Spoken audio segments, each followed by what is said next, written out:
When the great British economist Edwin Cannon was asked in the early 1920s what he had done in the war, he replied simply, "I protested." And one of the things he protested most vigorously was the myth that's even common today among both economists and non-economists that war cannot be financed by other than monetary inflation. That is, that there are problems, inherent problems with trying to finance a war via taxation and non-inflationary borrowing. In fact, as Ludwig von Mises has written, and I quote, "One can say without exaggeration that inflation is an indispensable means of militarism. Without it, the repercussions of war on welfare become obvious, much more quickly and penetratingly. War weariness would set in much earlier." But Cannon's and Mises's positions, though they're superficially at odds, really reinforce one another. What Cannon is arguing is that, in fact, war production can certainly and straightforwardly be financed by taxation and by government borrowing from the public. What Mises is saying is that inflation is almost always used, however, though he agrees with Cannon's position, as a deliberate policy for distorting monetary calculation and obscuring the true costs of war, hiding the costs of war from the public. One of the few great wars, or the only great war that was financed by non-inflationary means was Napoleon's adventures. He seemed to have maintained a gold standard. But for the rest, they are generally financed by monetary inflation. So in my paper, what I'll do is to briefly discuss the Cannon-Mises view of how war can be financed by taxation, and what it means as far as the public finding out very quickly about the true costs of war. Then I'll show what process occurs when the state uses the increase in the money supply to finance the war. How in fact it can postpone, or not so much postpone, the cost is real, as I'll show you, but obscure the cost of war to the public. I'll then, if I have time, touch briefly upon two alternative views that claim that war is inherently inflationary. That is, that it must be financed by monetary inflation. And then I'll conclude with an illustration of the Mises-Cannon view that, in fact, inflation is a deliberate choice. And I'll do that with reference to the Vietnam War. A deliberate choice was made by President Johnson to hide the costs of war from the American public, by resorting to monetary inflation. In a modern economy such as our own, most of laborers involved in production are involved in producing capital goods. A few years ago, Mark Skousen, in a book, attempted to find the proportion of investment spending on capital goods, machines, computers, raw materials, and so on, as a proportion of total spending in the economy. So if you compare the total spending on consumers' goods, to the total spending on what we call in economics the higher stages of production, it turns out that total spending on capital goods is 3 or 4 times the total spending on consumers' goods. So at any given moment in time, we have the value of capital goods in society is much higher than the value of consumers' goods. Now, what does that mean for war financing? Very important. What it means for war financing, or actually for the real costs of war, is that resources must be transferred. Not just from consumers' goods. It's not only enough for consumers to tighten their belt, to eat less beef, to drive less and use less gasoline, and so on. In fact, what must happen is that the capital stock in society must deteriorate. Joseph Schumpeter, great economist, said that war is a substitution of the present for the future. All production must be for the immediate run. Tanks, ships, ammunition, rations for the troops. Labor must be pulled away from, in some manner, the production of capital goods, the repair of machinery, the running of mines, and so on. So pretty quickly, what we see happening is that there's an increase in the production of war goods and plus consumers' goods, all right? And you have many fewer capital goods almost immediately being produced in the economy. Now, what that means is that the provision for the future pretty much falls apart or is reduced, okay? The economy takes on a higher time preference, okay? It's much more present-oriented.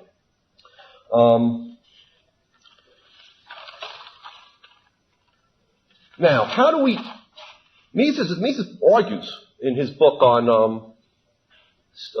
war, state, and the economy, or nation state and economy in 1919. He argues that it's simple, as a matter of technique, to finance a war by increasing taxes. If you increase taxes, we know what's going to happen. Citizens will suddenly find their disposable incomes falling. Okay, they'll have less money to spend on consumers' goods industries. So almost immediately you'll find lower prices of consumers' goods initially, and lower profits in those industries. At the same time, the government will have these proceeds and will begin to demand tanks and so on. So the laborers that are thrown out of work in the consumer goods industries will be shifted over to the war goods industry. Okay. But that's not all that happens. Consumers also cut back on their saving. Okay. It's a very, very important effect. And that drives up the interest rate in the economy. Now, if we add to this non-inflationary borrowing, which the government also may engage in without causing inflation, that means that the government becomes a borrower competing with private borrowers on the market for savings, on the market for loans. Okay. So that further drives up the interest rate. So the interest rate skyrockets. This occurred at the beginning of World War I, for example. Now, what does that mean? That means that the value of capital goods, okay, suddenly falls. Business has much less funds available because it's been competed away by government on the one hand. On the other hand, consumers have cut back on their private saving. So business has much less funds with which to purchase capital goods for private production. So the value of these things fall, and the stock market, which is basically titles to capital goods, begins to collapse. Okay. At the same time, then, firms cannot pay their debts, capital goods firms, those that are going out of business, those that are producing goods that are not adaptable for war purposes, okay, suffer losses, lay off their employees, and begin to default on their bonds. I wouldn't be an economist without a recourse to the board. In any case, a crisis ensues. So, without inflation, you have the crisis almost immediately. Okay? Not only that, but with monetary calculation, people see almost immediately that their standards of living have fallen. Stockholders find that the price of their stocks have fallen. Businesses find that the values of their capital has decreased. The values of their firms have decreased tremendously. So wealth and income falls immediately with taxation and borrowing to reflect the fact that there is capital consumption in the economy, that the economy is living on the future now, that it has shifted a tremendous amount of resources into the production of the present war goods. And as Mises points out, people are suddenly hit with this cost, and they don't like it. And in fact, as I'll mention in a little while, economists that defend the recourse to inflation as necessary, when pushed, argue that, well, taxes can't be raised to cover the full cost of war, especially a major war, because the people wouldn't stand it. Well, what does that mean? That means that war is too costly when it's not obscured. Okay. So, the state then resorts to inflationary financing. Basically what occurs is that the government begins, or rather the central bank in the United States, the Federal Reserve System, will buy up bonds from the public. Okay, it will create new money out of thin air to buy government bonds. Now, it doesn't have to buy directly from the Treasury that are issuing these bonds in order to borrow. Okay, it's enough that it buys the bonds from the public and in turn creates bank reserves. The public take these checks, which are written out, okay, drawn on the bank itself, the central bank. deposits them into the banking system, and you have a multiplication of money and credit. So the bank, or rather the Treasury, gets control over this newly created money, okay, indirectly but no less effectively. It then can go out in the market and it can begin to bid for war goods. Now, the difference between this case and the case of financing through taxation and non-inflationary borrowing is that the interest rate doesn't shoot up. The interest rate is pushed down. There's what Keynesians like to call a coordination between monetary and fiscal policy, basically creating money out of thin air to finance the government's deficits. So you don't get the crisis right away. Okay? You do get rising prices. When prices begin to rise and profits begin to increase, the government can then blame war profiteers. Okay? It's not clear that now that what they're doing. Okay, that's the war policy in and of itself that is creating the cut in standard of living through the rise in the cost of living. So we get an inflationary boom, okay, as a way of financing the war. Now that boom can go on for a number of years. And during the Vietnam War, it began in 1965. It paused in 1969, 1970, and then it came to an end in 1973. Okay. So the full effects of financing this war, which wasn't as expensive, though it is, in money terms, it was the second most expensive war in the United States after World War II. Okay, it cost, on a full cost basis, and not really counting the post-war costs in terms of veterans benefits, it cost about $140 billion. Okay. In the years of highest spending, 1968, 69, the amount spent, which was about $25 billion in those years, on defense for the Vietnam War was 7 times the GNP of North Vietnam. Okay. Just the cost overruns on 2 Pentagon projects during that war exceeded in 1 year's GNP for both North and South Vietnam. Just the cost overruns. So it was a fairly expensive war, but in terms of U.S. GNP, it certainly didn't approach the 45% or whatever of GNP that was being taken for the war effort during World War II. Okay, I'll get to that. Now, there's very briefly, let me just mention, before I get to the Vietnam War in a little bit more detail, the 2 other theories. One other approach to war financing was put forward by Lionel Robbins, who was a follower of Mises up until about the mid-30s or so, and a few other British economists, A.C. Pigou and Ralph Fortry. Basically, what they argued was that inflation was inherent. You could not finance war production completely out of taxes and non-inflationary borrowing. Robbins basically argued that government demand for the war is unlimited. Okay. Which doesn't make sense. I mean, they're limited by tax revenues, but he claimed that the war producers could exact almost infinite prices. It's a total lapse in his economic analysis. Almost infinite prices from government. He also argued that when the government borrowed, interest rates would shoot up, which was true, but they wouldn't go up fast enough, he claimed, so that the banking system would accidentally create new money. Okay, and he had a number of other very weak arguments in favor of his view that you always needed inflation and controls. He's in favor of price controls and so on during wartime, whereas Mises showed that none of this is necessary. Okay. We then come to the Keynesian view, and I'll come back to that when I'm talking about the Vietnam War. The Keynesian approach really muddles things up. After World War II, we began to get Keynesian economists arguing, one was Albert Hart, that if we don't have full employment, if there is what they call an output gap, that we have unemployed resources and the economy is producing below its potential, then in that case, war is free. Okay? It's free. The government creates let's say we have let's say a $50 billion output gap. The government creates $10 billion in war expenditures. It's free because then the people who would pay for that $10 billion turn around and spend more money, and it generates, let's say, $50 billion new dollars of spending and therefore output in the economy.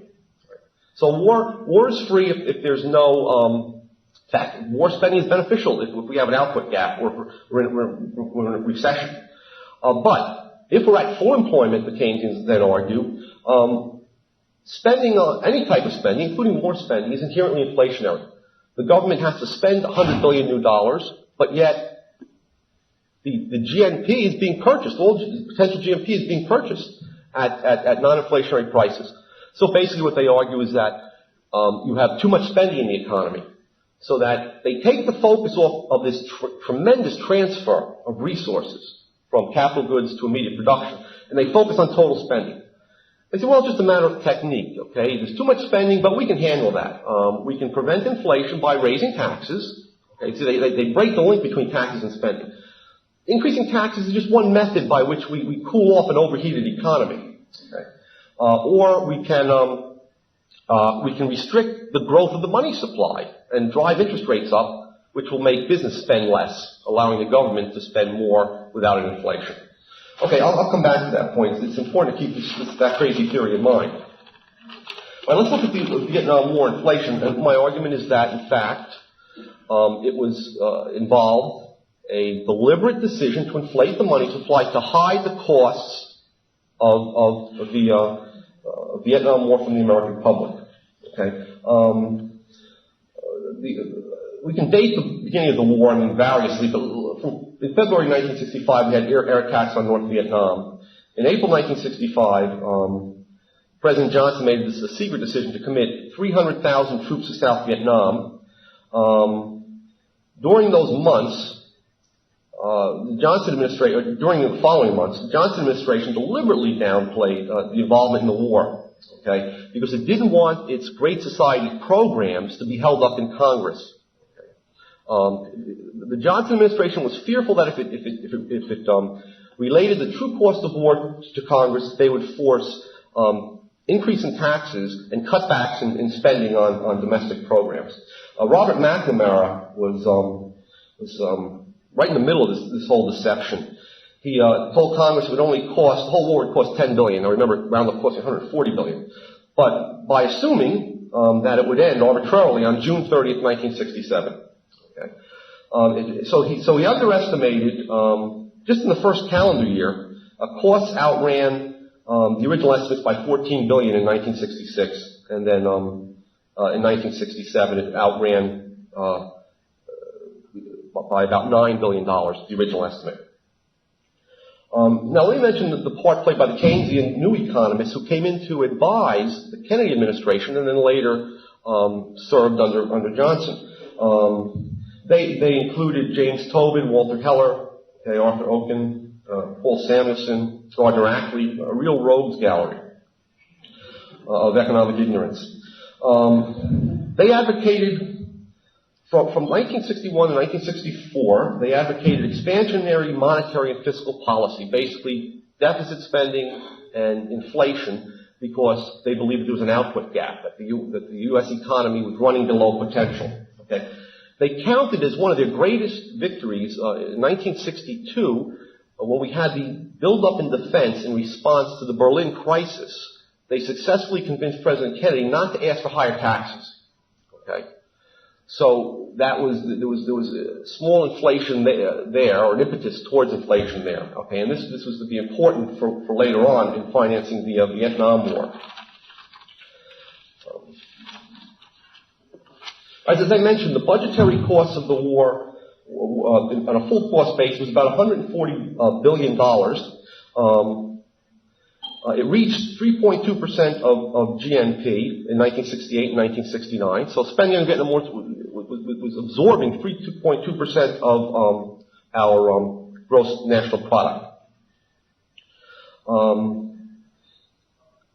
Now,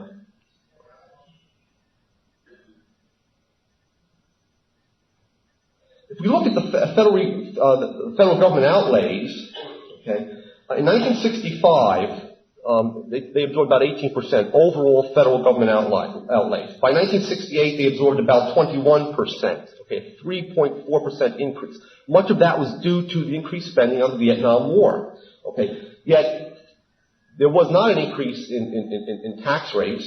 until mid-1968. So tax receipts did not go up as a percentage of GNP. Okay, so there was an immediate, there wasn't that immediate feedback to the American public. It went up from 17.7% to about 18%. Okay. So the Vietnam War wasn't, at least in its early years, primarily financed by tax increases. Okay, how was it financed? By deficits and what economists call seigniorage. Okay, the seizing of or confiscating of resources through the creation of new money and spending of that new money in the economy. That is, by the Federal Reserve creating checks written on itself and creating reserves with those checks out of thin air by buying up government bonds. Let's look at the cumulative federal budget deficits in the 9 years prior to the Vietnam War. From 1956 to 1964, the accumulated deficits equal to about $11 billion. The increase in what we call the monetary base, okay, the amount of spending by the Fed on government securities, okay, which is the way by which it creates new money, was about $3.8 billion. Okay. So the Fed did not create much new money for the Treasury to spend during those years. From 65 to 73, the 9 years of the Vietnam War, federal budget deficits, again, accumulated over those years, went from 11.1 billion to 68.9 billion. Okay, so about half of the war was financed by federal budget deficits, and of that, about $40 billion was financed by creating new money. Okay, that's the amount of the increase, about $40 billion of the Fed's stock of government securities. It created this new money to purchase the Treasury bonds. Now, that $38 billion new dollars, or rather new reserves in the economy, okay, the bankers have now had $38 billion new dollars of reserves, was multiplied. Okay, when the banks lent those new reserves out, after they were deposited, okay, by the people who sold sold the bonds to the Fed, that $38 billion was multiplied as it was lent out into a $100 billion increase in M1. So there was $100 billion new dollars created in the economy in those 9 years. Now, let me give you some figures on the dimensions of the inflation. From 1955 to 1964, the year before the war, the change in the money supply was about $21 billion. Okay. Now, that represented about a 1.75%, a little less than 2% increase per year in the money supply, which was fairly moderate. As a result of that, we had an increase. Well, I'm sorry, that worked out to be an increase in the CPI of about 1.6%. Again, inflation in those 9 years was running below 2%, as was the increase in the money supply. So both money inflation and price inflation was fairly moderate. In fact, some economists claim that that 1 to 2% price inflation that we had up until 1964 was actually consistent with a stable price level. That is, that through statistical errors, you couldn't get it any more exact than that. We may very well have had a stable price level. I would be much more happy if it was falling by 1.6% per year. Let's now jump to the Vietnam era. Okay, there the increase in the money supply was $104 billion. Okay.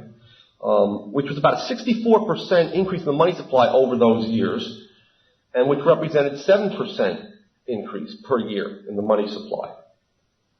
As a result, the CPI, the Consumer Price Index, increased by about 5% per year. So it was the inflationary finance of the war that brought about the inflation of prices, okay, that we experienced. The much larger inflation of prices that we experienced over the 9 years of the war. One other point that I might quickly make. Due to what is called a Bretton Woods system, in which the U.S. tied its dollar to gold, stood ready to redeem foreign dollars held by foreign central banks, for for gold at the rate of $35 per ounce of gold. Okay, they were willing to sell gold to foreign banks at that price. We were able to export part of the cost of the war onto foreign countries. As a result of the inflation, the U.S. began to run a perennial balance of payments deficit. Let me just give you the total deficits. The total balance of payments deficits in the years of the war were approximately $66 billion. Okay, actually $50 billion. Now, what that meant was that the U.S. was sending out dollars. Foreign governments were willing to hold these dollars because initially they had confidence that the U.S. would redeem them in gold. In exchange for the dollars, these $50 billion worth of paper that the rest of the industrial countries were getting from us, they sent us real goods and services. So the cost of the war was cushioned by the fact that we imported real wealth, assets, and goods and services from the rest of the world. So the rest of the world was then financing our war effort, giving us real resources, okay, to the tune of $50 billion over those years, in exchange, as I said, for our paper. Let me just talk briefly about the legacy of the Vietnam War inflation. First of all, President Nixon, as a result of the inflation and the effect on our gold stocks, okay, we had something like $28 billion or $23 billion worth of gold in the late 50s. By 1971, we had no more than $9 billion. Gold was flowing out. Some of those paper dollars had, in fact, been redeemed. And at the rate at which gold was leaving the country during August of 1971, we would have lost our gold stock within 2 weeks. So President Nixon closed the gold window. Now, what that did was to cause us to lose the opportunity for a very long period of time of ever restoring the gold standard. Okay, in the late 60s, before that had occurred, there were some economists that were arguing that it would have been easy to go back to a full international gold standard, RUF and Halperin, by simply raising the price of gold and ensuring that no government ever again accepted dollars in payments for balance of payments deficits. Okay, so those plans did not have a big chance. Okay, however, any chance of going back to a gold standard was ended with Nixon closing the gold window in response to the Vietnam War inflation.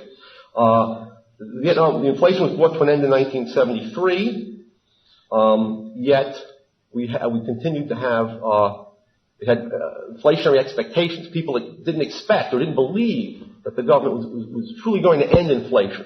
So we continued to get price increases during the recession that we had, which was a very deep recession, 73-75, the deepest post-war recession up to that point.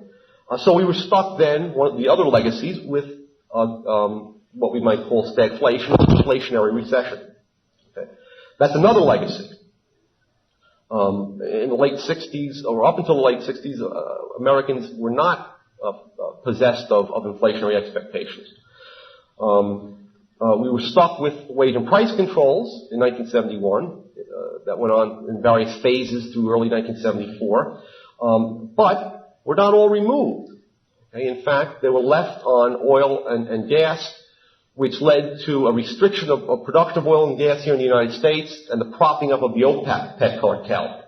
Okay? And the resultant gas crisis. Finally, fourth point, and last point, economists have long been puzzled by a sudden drop in productivity of labor that occurred in 1973. That's evinced today by the fact that real wages in 1994 are still less than they were at their height in 1972. They've never recovered.